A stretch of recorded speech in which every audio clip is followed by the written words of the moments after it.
নমস্কাৰ, মই সঞ্জীৱ গগৈ। আকৌ নতুন এটি ভিডিঅ' লৈ আপোনালোকৰ মাজত মই উপস্থিত হৈছোঁ। আজি মই আছোঁ ডিকচু খনিকৰ গাঁৱত। বিহু কৰ্মশালাত উপস্থিত আছোঁ মই।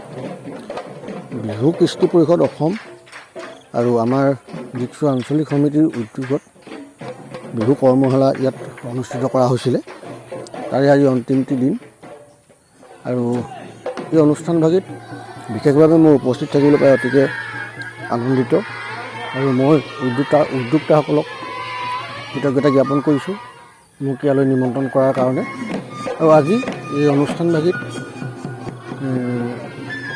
কেইবাজনো স্বনামধন্য ব্যক্তি ঢুলীয়া বিহুৱতীয়ে ইয়াত প্ৰশিক্ষণ দিছে। অতি সুন্দৰ এটা পৰিৱেশ আৰু সঁচাকৈ শলাগ ল'বই লাগিব এই অনুষ্ঠানভাগিত। আৰু আপোনালোকৰ এই অনুষ্ঠানভাগি দুটামান ভিডিঅ' আপোনালোকৰ মাজলৈ মই দিবলৈ চেষ্টা কৰিছোঁ, কেনেকুৱা পালে জনাব। আৰু আপোনালোকৰ তাতো যদি বিহু কৰ্মশালা চলি আছে কমেণ্ট বক্সত জনাব বুলি আশা ৰাখোঁ। আহক আজি ভিডিঅ'টি আমি সকলোৱে